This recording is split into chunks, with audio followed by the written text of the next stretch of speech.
Hey, my name is Owen. I'm 29 years old. I rent a two-bedroom house on the south end of Hartley, Kentucky, which means I use one bedroom for sleeping and the other for equipment storage and spare cable runs, and 3 bins of connectors organized by type that I've been reorganizing since I moved in 2 years ago, and will probably be reorganizing for the rest of my life. Hartley is small enough that you know the owner of the hardware store by his first name, and large enough that you don't know everyone's business, which is about the right size for a person like me. I grew up here.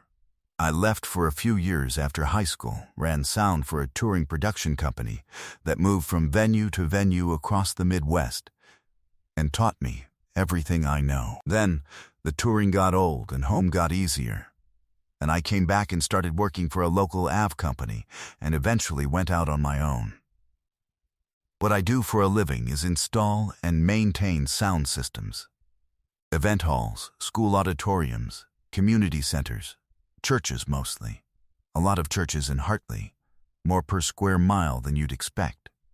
I hang speakers in the right positions based on the room's geometry, run cable through walls and ceilings, calibrate equalization until the sound is even and clean from the front row to the back, and show the staff how to operate whatever they now have. When a system fails, a ground loop causing hum through the monitors, a solder joint that's let go inside a wall panel, a DSP that's lost its settings, I come out and find it and fix it. Good sound isn't about volume. It's about placement. It's about understanding the room before you put anything into it. Because every room has its own character, and if you fight that character instead of working with it, you'll never get the sound right no matter how good your equipment is. My days have a particular texture to them. I'm up at 6:30, coffee while I check whatever's on the schedule, then I load the van and drive to whichever venue is first. The work is mostly quiet, cable tracing, speaker angling, running test tones and measuring response curves with headphones on. Lunch is whatever's close to the site. I'm usually home by 5 or 6. I heat up something and eat it and watch whatever's on and fall asleep in the good chair most nights before 10. I'm good at being in rooms full of sound that belong to other people. The quiet when I come home is just the other end of the job. I don't think I was unhappy. That's not the right word for it. I had work I was good at, a house that was mine, a best friend I'd had since we were 7 years old. Marcus Webb and I had grown up across the street from each other in the older part of Hartley. We'd gone to the same school, played on the same teams, watched each other figure out how to be people. He was still in town, working for his family's landscaping operation, now that his father had retired. We had dinner together at his mother's house once a week and watched whatever game was on at least that often. Some friendships get easier as you get older. That one did. Marcus had a sister, June. She was 2 years younger, which when we were kids felt like a lot, and which stopped feeling like anything by the time we were adults. She'd left Hartley at 18 for college in Nashville, then stayed for a job, then stayed longer because of a man named Ryan who worked in commercial real estate and had the kind of easy confidence that reads as security until you've known someone long enough to see what's underneath it. She'd been gone for almost 10 years by the time any of this happened. I'd seen her at holidays, at the odd family occasion, in passing. We'd been careful with each other for a long time in the way of two people who both understand, without naming it, that there is something they are both being careful about. I should say what I mean by that. When June was 18 and about to leave for college, there was one evening in late August when Marcus had gone inside, and she and I were still on the back porch, just the two of us, with the end of that particular summer around us. She said something, I don't even remember the exact words anymore, only the shape of them, that had an opening in it. A space where I could have stepped through and said the thing that was true. I didn't. I smiled at something and changed the subject, and we went inside, and a week later she left. and I had spent 9 years thinking about that moment on the porch and the word I did not say, and telling myself it was a small thing, a could have been, the kind of choice you make at 18 and move past. I am not sure I ever moved past it. I'm not sure I tried very hard. June came back to Hartley 8 months before this story properly starts. The thing with Ryan had ended, not quickly, the way things end when they stop working, but slowly. The way things end when one person has spent a long time making themselves fit a shape they weren't meant to be. She came home quiet and careful and stayed at her mother's house while she figured out what came next. I heard about it from Marcus in pieces, the way you hear about things through a close friend, enough to understand, not enough to ask follow-up questions without it meaning something. I told myself I was doing fine at all of it. I was doing fine at all of it until the Tuesday evening in October when I walked into Marcus's kitchen and she was standing there laughing at something he'd said, hair loose from a long day, still in the work clothes she'd worn to the garden, a thin bandage wrapped around a small cut on her forearm that she'd mostly forgotten about. And I stood in the doorway and felt the past 9 years collapse quietly into the present tense. I almost turned around and said I'd left something in the van. I didn't. I put on the regular face and went into the kitchen and said hello, and the evening started. The 4 of us had dinner that night: Marcus, June, their mother Ruth, and me. Ruth had been making room at that table for me since I was 7 years old, and she had never once made me feel like a guest, which I'd always been grateful for without knowing exactly how to say so. She put food down and we talked about whatever the week had held. June and Marcus argued about the gate on the back fence, which had been sagging for a month, specifically about the correct way to rehang a gate that settled off level. Marcus had a method. June had a different one. She turned to me halfway through the argument. Tell him, if the post has sunk, you fix the post. You don't refit the gate to a bad post. I said she was right. Marcus said I only said that because she was there. June looked at me with a quiet satisfaction that lasted about 2 seconds and then returned to her food. Ruth watched that exchange without saying anything. After dinner, Marcus and I watched a game. June settled at the other end of the couch with a book. She was asleep before the second half started, the book on her chest, head tipped sideways against the arm of the couch. Marcus fell asleep too, which was not unusual. I watched the rest of the game and didn't move from my side of the couch for the last 40 minutes, very carefully, and when the final buzzer went, I turned the TV down slowly and sat there for a few more minutes in the quiet of the room. I drove home and thought, this is going to be a problem. Over the next month, Marcus was doing a full renovation on the back section of his mother's house, repainting, reflooring the utility room, replacing a section of porch railing that had started to rot. I came on weekends to help, the way I always did when Marcus had a project, because he had helped me move into my house, and my house before that, and the currency we ran on was showing up. June was there most weekends. Ruth gave her the painting while we did the structural stuff, which meant she was usually in the adjacent room, in old clothes with a brush in her hand, and we talked through doorways and across sawhorses, and occasionally in the same space when the tasks intersected. She handed me things without being asked and in the right order, which is a quality in a person that I have never been able to explain to anyone who doesn't work with tools, but which means more than almost anything else. She didn't hover. She didn't ask questions that showed she wasn't paying attention. When something needed to be held steady, she held it steady without being told, for exactly as long as it needed to be held.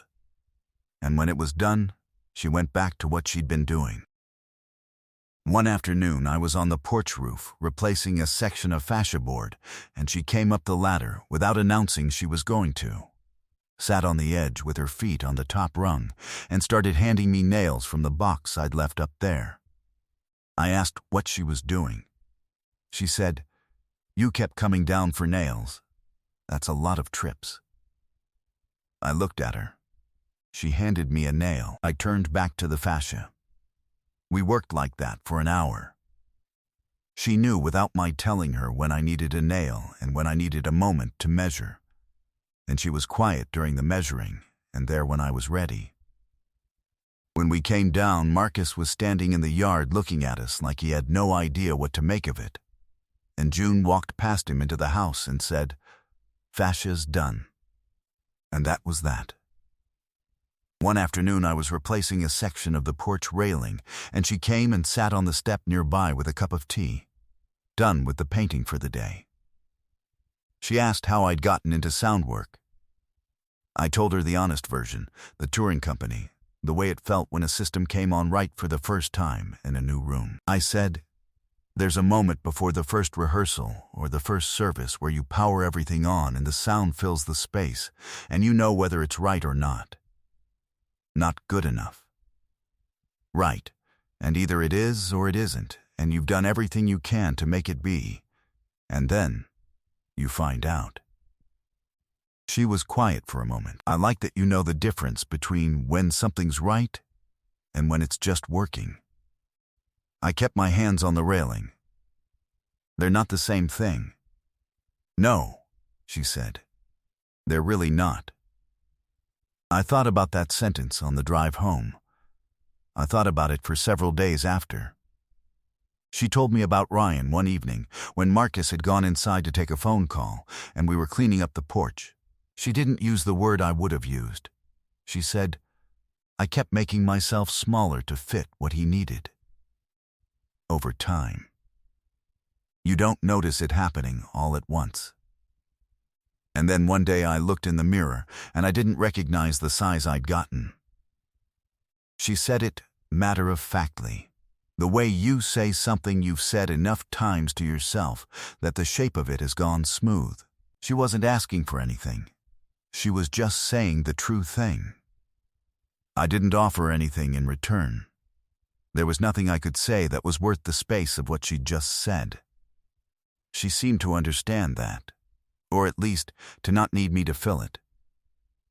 The clean tray I was carrying felt heavier than it had a moment before. I set it down on the rail. Then she said, "Did you ever think about coming to find me when I was away?" I took too long to answer. She said, "Never mind. Forget I asked." I said, "I thought about it." And that was the truth. I had thought about it. I had thought about it in the specific circular way of someone who thinks about something without ever letting the thinking turn into a decision. She looked at me. "Why didn't you?" I had an answer. It just wasn't a good one. It was the answer I'd been living with for 9 years, and it hadn't gotten more defensible with age. I said, I didn't want to get it wrong. She nodded once, slowly, like she'd expected something approximately like that. "Okay," she said, and went back to stacking the paint supplies. I drove home. I sat in the driveway for a while before going inside. On a Saturday evening in November, the renovation was mostly done. Marcus was inside washing up. Owen and June were on the back porch, which was finished now, solid railing. New boards where the rot had been, the whole thing painted a clean white that still smelled faintly of it. We hadn't planned to be out there together. We just both ended up there while Marcus was inside and neither of us went in. It was a clear night. Cold, but not hard cold. The yard looked different in the dark, smaller, simpler. The gate at the back was still sagging. She asked about a woman I'd been with briefly, a couple of years ago. She'd heard about it from Marcus in passing, and was asking the way you ask about something when you want the real version rather than the summary version. I told her the truth. It hadn't worked because I was always somewhere else in my head. Not physically, just a little bit gone. "Where were you?" she asked.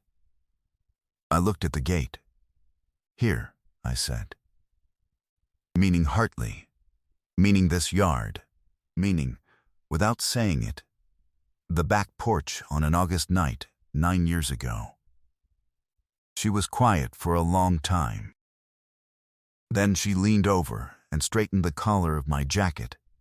Just once, a small adjustment, her fingers brushing the fabric at my neck. She took her hand back.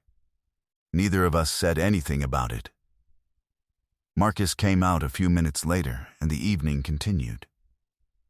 I drove home and lay in the dark for a long time and thought about the word elsewhere, and what it had meant to say it, and what it had meant that she hadn't pressed me further, and whether that was because she already understood or because she didn't want to know. I thought about 9 years of holidays and occasional occasions, and the careful way we'd both moved around the thing we were both moving around.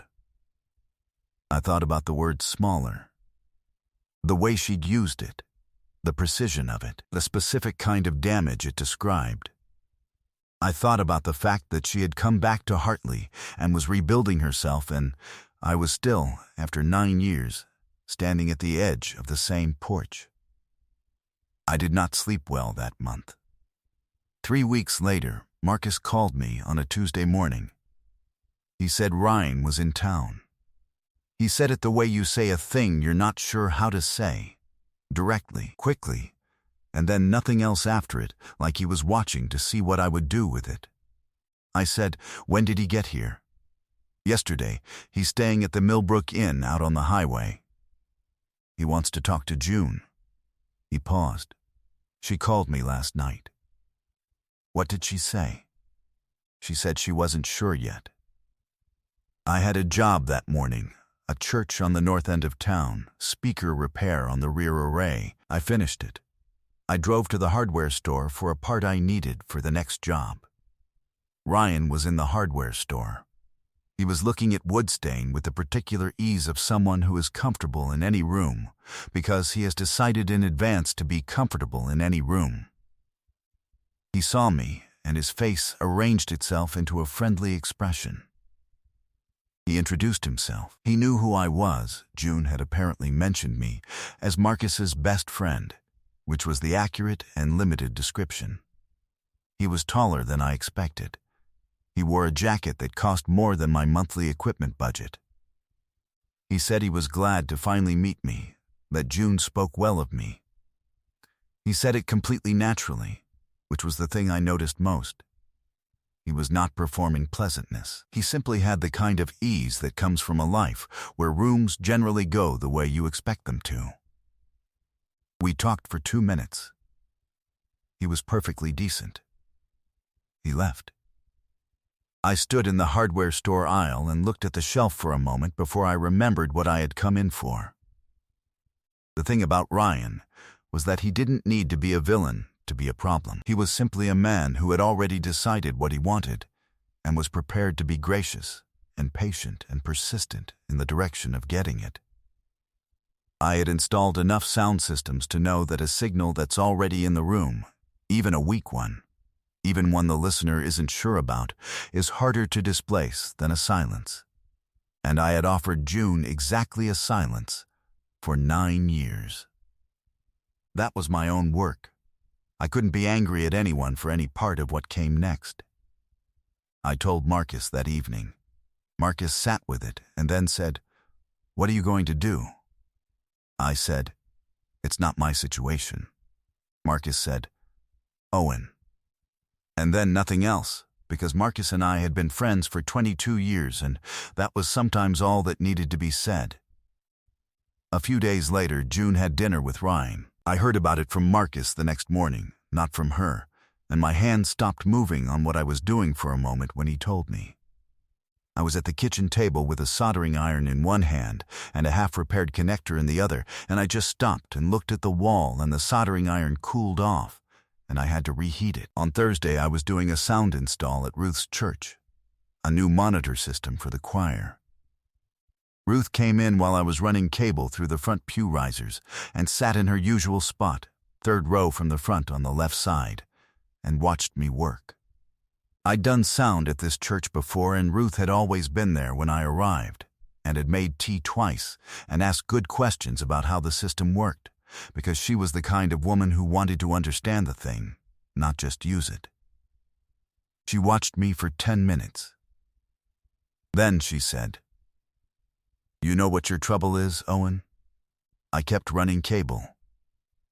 "What's that?" "You understand sound better than you understand speaking." She folded her hands in her lap.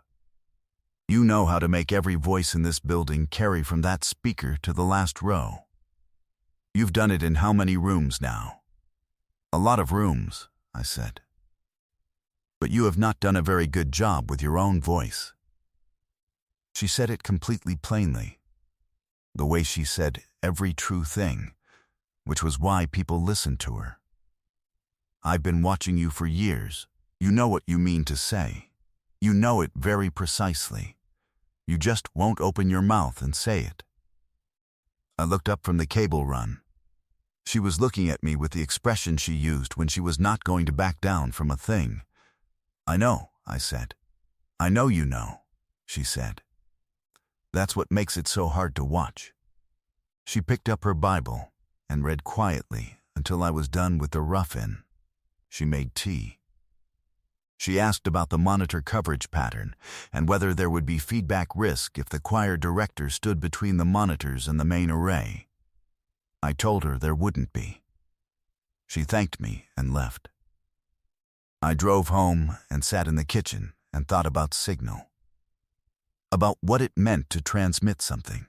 About how you could know the physics of it completely. How a signal travels. How a room receives it. How to create every condition for it to land right and still fail to transmit. Because knowing the conditions was not the same as throwing the switch. I had been standing at the switch for 9 years. 4 days after Ryan arrived in Hartley, I drove to Marcus's house on a Tuesday morning. Marcus wasn't there. He had an early job on the east side of the county.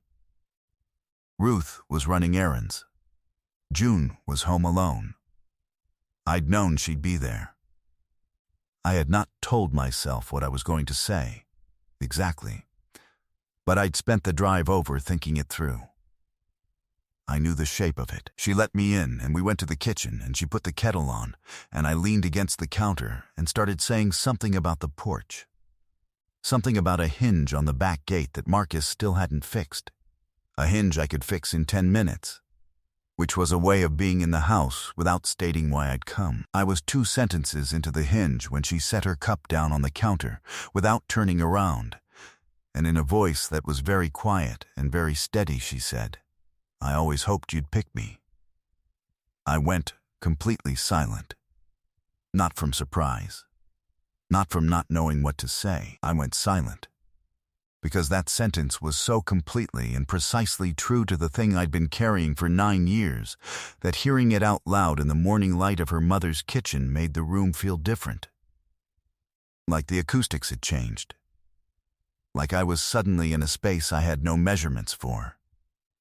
I had all the words. I could feel all the words. They were right there, and I could not find the first one. She waited. The kettle was building toward a boil. I stood there. When I still hadn't spoken, she turned around and looked at me. Her face did what it did when she had said something true and was watching to see what it would do when it landed. She was not angry. She was not falling apart. She was just looking at me with the specific quiet of someone who has said the bravest thing they know how to say and is holding very still while they find out what it's worth. She looked at me for a long time. Then she said, "Okay, just that word."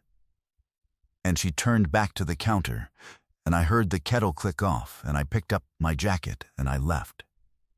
I drove home. I sat down at the kitchen table. I set my hands flat on the table and looked at them for a long time. I had been in the room, finally, when the thing that needed to be said was said.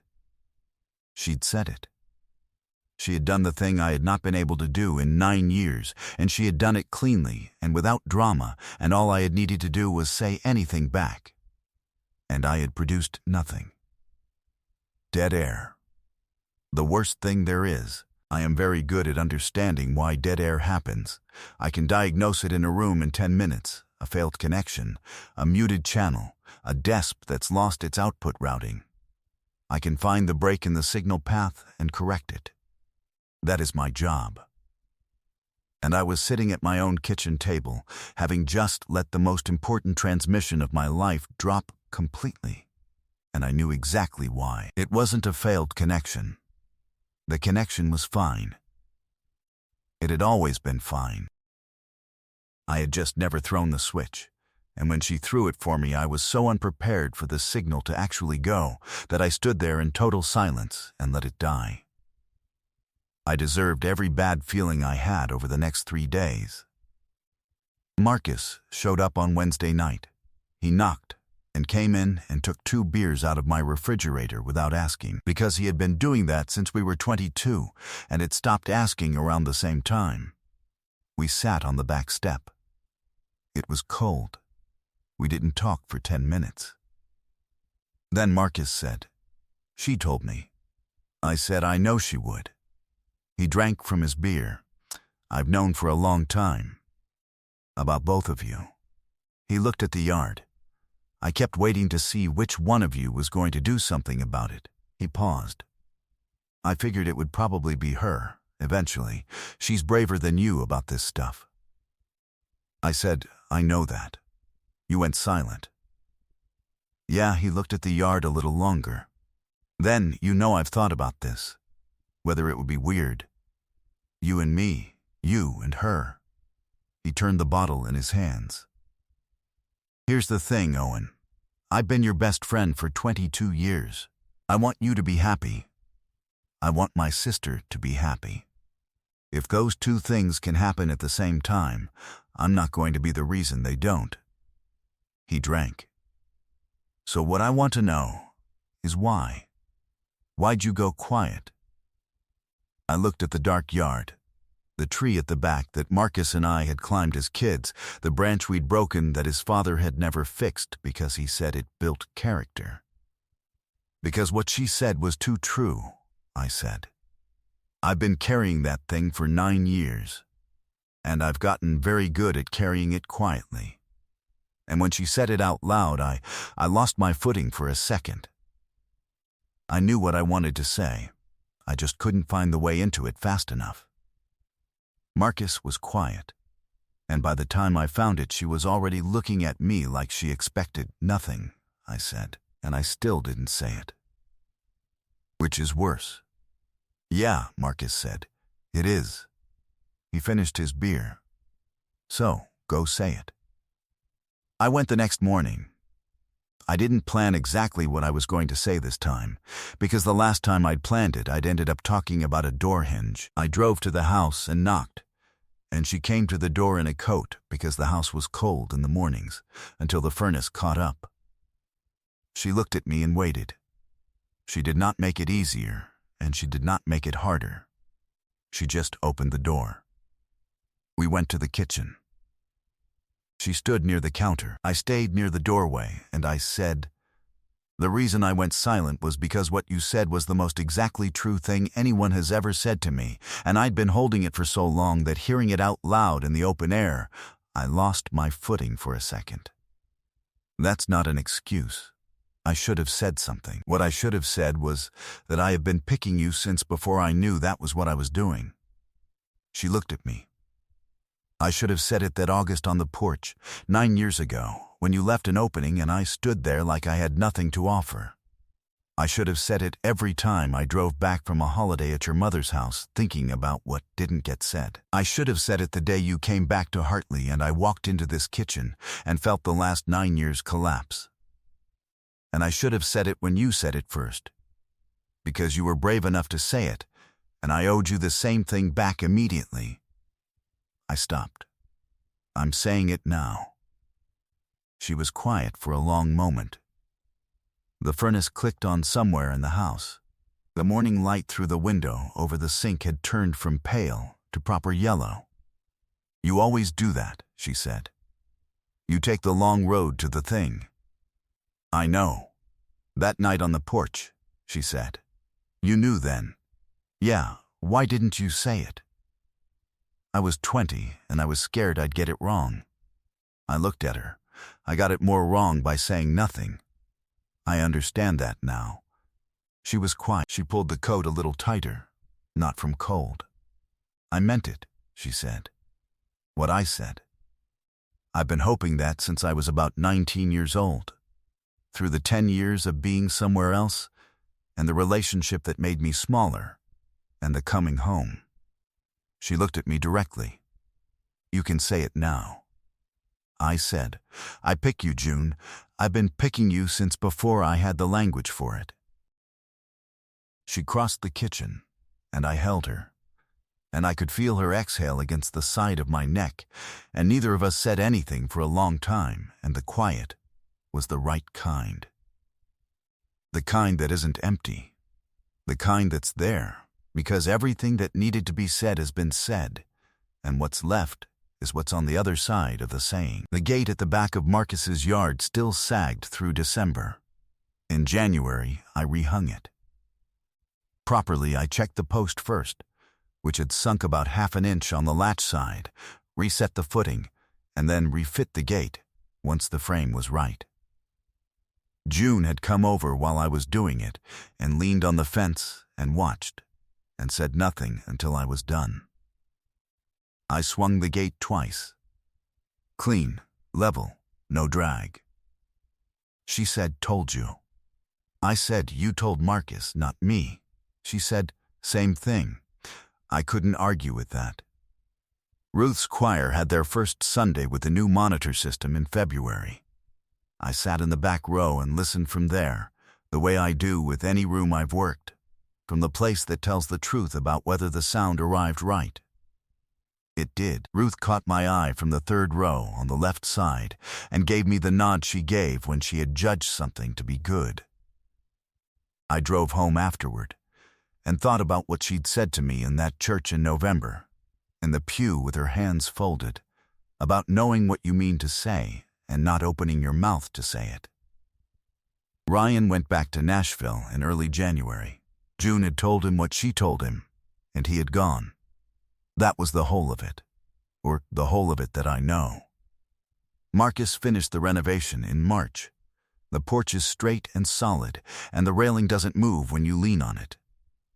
I was there the day he declared it done, and we all stood on it, Marcus and June and Ruth and me. And Ruth said it was the nicest the back of the house had been since their father built it. And Marcus said that was a low bar, and June laughed. And I stood at the edge of the porch and thought about the last time I'd stood on it in November, looking at the dark yard. Before I'd found my voice, and the distance between that evening and this one. On Thursday evenings, I'm at June's apartment now. She moved into her own place in February, east end of town, second floor. A kitchen that gets good light in the morning. She's building something slow and careful. A small tutoring practice for kids who are falling behind at the elementary school on Kelsey Street. 2 evenings a week in the community center that I installed the sound system in 3 years ago.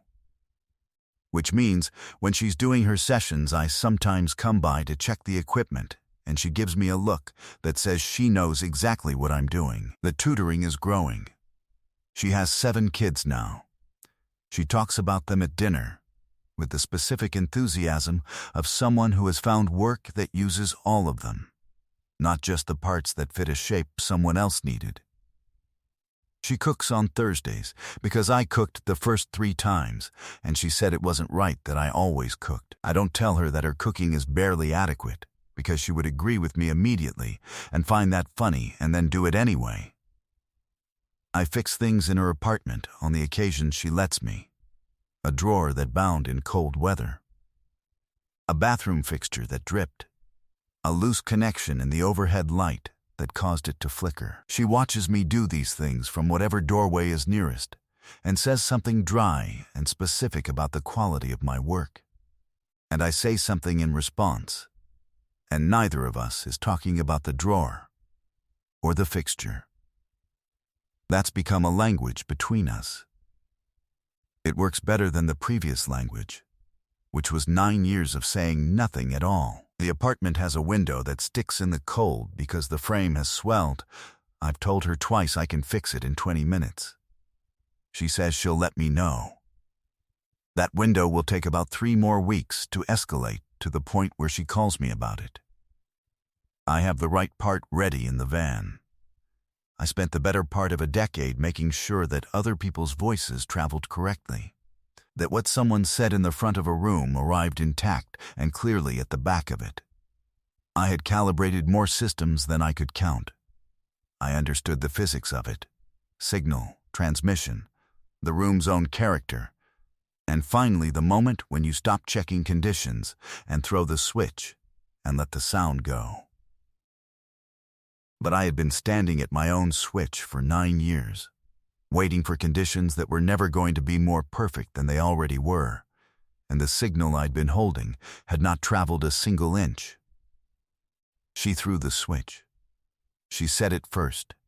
She gave me the example of what it looked like to let the true thing out of you without waiting for permission. And when I finally found my voice and used it, it was not because the conditions had become perfect.